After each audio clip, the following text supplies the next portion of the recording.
વડોદરામાં હરણી બોટકાંડ દુર્ઘટનાની વરસી પર દેખાવો થયા। શહેર કોંગ્રેસે ન્યાય રેલીનું આયોજન કર્યું। હરણી લેક ઝોનની પાલિકાની વડી કચેરી સુધી પદયાત્રા યોજવામાં આવી, જ્યાં આરોપીઓ ખુલ્લેઆમ ફરી રહ્યા હોવાનો કોંગ્રેસે આરોપ લગાવ્યો। યોગ્ય કાર્યવાહીની માંગણી સાથે કોંગ્રેસે સૂત્રોચ્ચાર કર્યા। જવાબદાર અધિકારીઓ ખુલ્લેઆમ ફરી રહ્યા છે।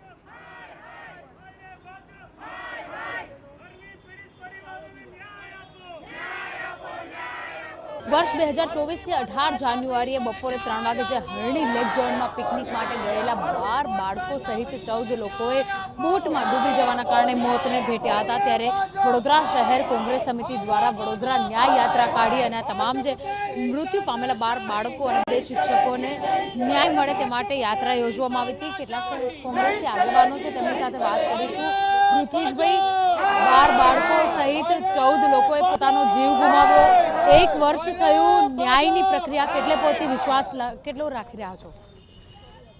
ભારતીય જનતા પાર્ટીના શાસનમાં તો ન્યાયની આશા જ નથી, કારણ કે જે 12 નિર્દોષ બાળકો અને 2 શિક્ષકોએ જીવ ગુમાવ્યા, રાજ્યના ગૃહમંત્રીના મુખ્યમંત્રી એ દિવસે એસએસજી હોસ્પિટલ પોસ્ટમોર્ટમ ડિપાર્ટમેન્ટ ખાતે પ્રેસ કોન્ફરન્સમાં ગૃહમંત્રી જે છે બોલકના ગૃહમંત્રી એમને કીધું હતું કે કોઈ પણ ચમરબંધીને છોડવામાં નહીં આવે, પણ ગૃહમંત્રીને કહેવા માંગુ છું કે બધી જ ચમરબંધી ખુલ્લેઆમ ફરી રહી છે।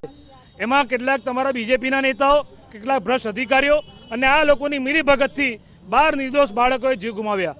જ્યારે નામદાર હાઈકોર્ટે એવું કીધું હોય કે પૂર્વ મ્યુનિસિપલ કમિશનર ડોક્ટર વિનોદ રાવની ભૂમિકા પર શંકાસ્પદ હોય, ત્યારે એમની સામે લાલ આંખ કરવાની જગ્યાએ ખોળામાં બેસવાનું કામ આ ભાજપની સરકાર કરે છે। તમે વિચાર કરો કે આજે એ બાળકના પરિવારના જે મા બાપ છે, આજે પણ ન્યાયની આશાથી ભટકી રહ્યા છે। બિલકુલ, જે પ્રકારની પરિસ્થિતિ ઊભી થઈ હતી, જે પ્રકારે કાર્યવાહી કરવામાં આવી, અધિકારીને સસ્પેન્ડ કરવામાં આવે, તેમના પેન્શનમાંથી આજીવન 5000નો દંડ, આટલું યોગ્ય છે? આટલું પૂરતું છે? શરમ આવી જોઈએ। આ લોકો માનવતા, સત્તાના નશામાં ભાન ભૂલ્યા છે, માનવતા પણ ભૂલ્યા છે। ખરેખર આ જે અધિકારી જેલમાં હોવો જોઈએ। તમે વિચાર કરો કે એને રિટાયરમેન્ટ થવાની રાહ જોઈ, જ્યાં સુધી રિટાયર ના થયા સુધી પગના ના લીધા, એને જેને ફરિયાદી બનાવ્યો તો એ જ આરોપી નીકળ્યો, તો આ લોકો કોની રાહ જુએ છે? અને 30 વર્ષથી એક હતું શાસન છે વડોદરામાં ભાજપનું। પીપીપી મોડેલના તમામ પ્રોજેક્ટો વડોદરામાં ફેલ ગયા છે। એમાં હરણી લેક ઝોનમાં નામદાર હાઈકોર્ટે એવું કીધું છે કે દસ્તાવેજી પુરાવા છે કે બનાવટી દસ્તાવેજો ભેગા કરીને કોઈને કોન્ટ્રાક્ટ આપવામાં આવ્યો છે એમના મળતિયાને, એને લાભ કરાવવા માટે, તો એ સમયે મેયર કયા પાર્ટીના હતા? ભાજપના હતા। મ્યુનિસિપલ કમિશનરનું નામ નામદાર હાઈકોર્ટે કીધું, સ્ટેન્ડિંગ ચેરમેન ભાજપના હતા। અમે તો કોંગ્રેસ પાર્ટીએ ત્યારે પણ ડિમાન્ડ કરી હતી કે આ કોર્પોરેશનની જે બોડી છે એને ડિઝોલ્વ કરો, કારણ કે ભ્રષ્ટ શાસનના કારણે, અનગઢ વહીવટના કારણે આવા બનાવો બને છે।